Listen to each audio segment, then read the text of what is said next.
So here is the new Chevrolet Trailblazer. If you were expecting this to be a 7-seater midsize diesel SUV, you'd be disappointed because this is now a compact 5-seater crossover.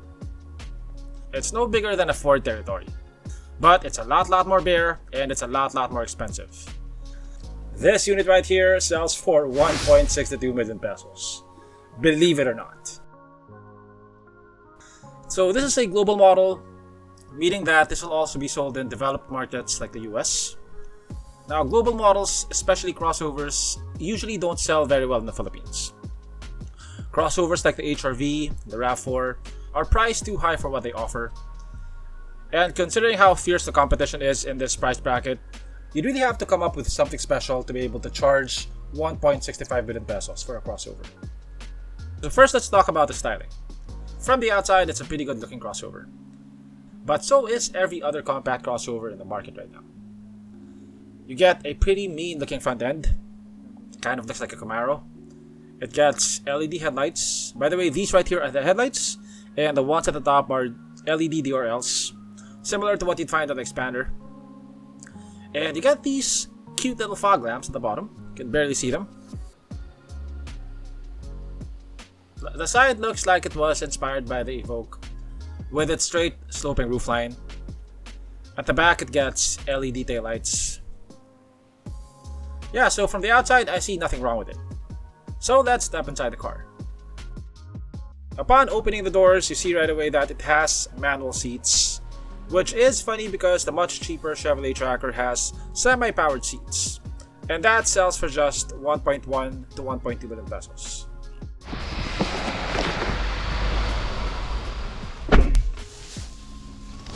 Okay, so this is the interior. Hard plastic, hard plastic, hard plastic, hard plastic, hard plastic. Okay, this is soft padded, but it's not leather wrapped. You got a leather wrapped steering wheel. I'm guessing this is an 8-inch screen. This is, I guess it's a bit soft, so it's not leather wrapped.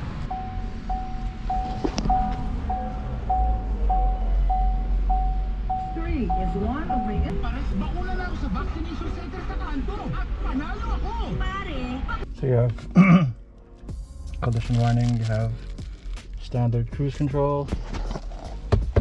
This is quite firm. A little bit of storage underneath. There you go. Over here you have an electronic handbrake. The seats are pretty narrow and they don't have a lot of bolstering. The Trailblazer gets heated seats. Now, this is one reason why global models tend to not do very well in the Philippines. We have different needs compared to people living in temperate countries. Like, unless you're living in Baguio, you have no need for heated seats. They could have swapped that for rear air vents or dual zone climate control, but no, we get heated seats, which we'll probably never use. It comes with an 8-inch screen with Apple CarPlay and Android Auto. It also has a reverse camera with active guidelines. It's not the best in the segment. Actually, that's putting it nicely because its competitors like the Coolray, the Territory, the Tigo 7 Pro have high resolution 360 cameras, and this is still stuck with a low resolution reverse camera. And it's selling at a much higher price.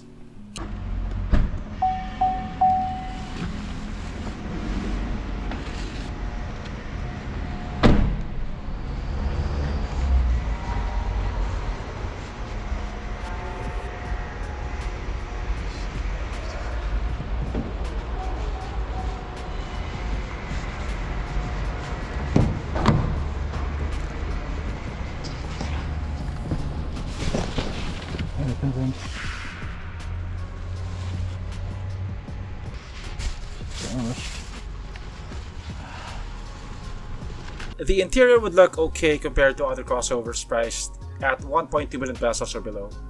But at 1.6 million, it is really quite basic. To show you what it's up against, here's the interior of the Geely Coolray.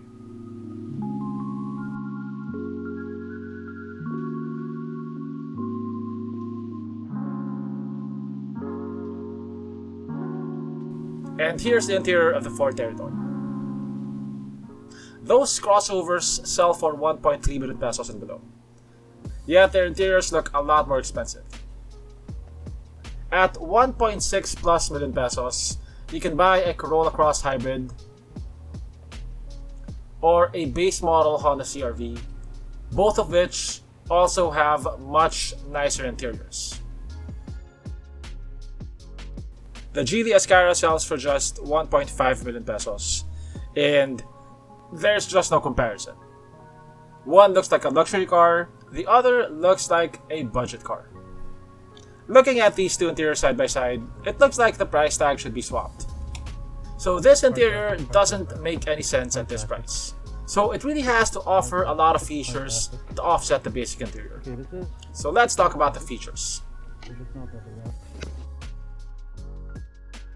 The Trailblazer is not that bare when it comes to features. I'm a huge proponent of automatic emergency braking, and I'm glad that the Trailblazer has its own version of that.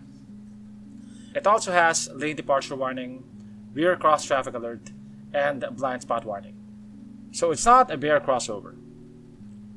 But the Ford Territory has all those features, plus it also has adaptive cruise control, it has a 360 camera, it has a panoramic sunroof, it has all power seats with lumbar support, which are also ventilated by the way.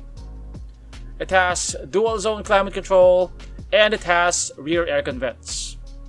It sells for just 1.3 million pesos.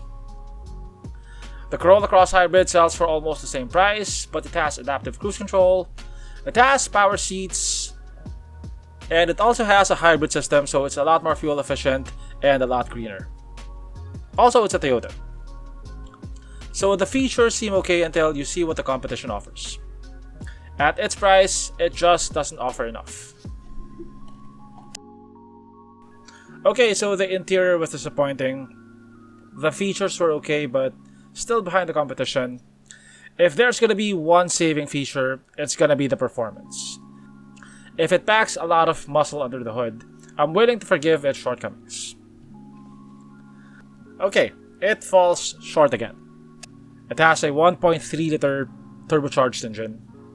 It's a 3-cylinder.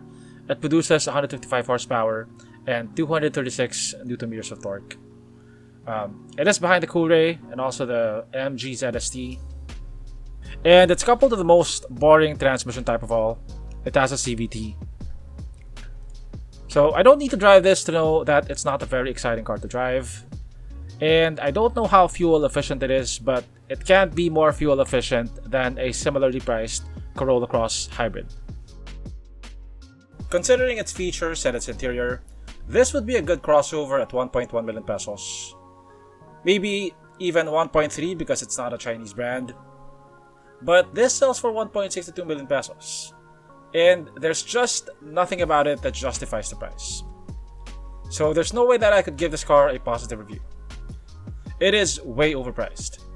All Chinese crossovers priced at 1.2 million pesos are way better than this in almost every way. The Ford Territory priced at 1.3 million pesos is way better than this. Japanese crossovers like the Corolla Cross Hybrid are also way better than this in every way. So this may make sense in the US, but there's absolutely no reason for this to exist in the Philippine market. This is the most pointless crossover in the Philippines right now. So I dub this the worst new car of the year.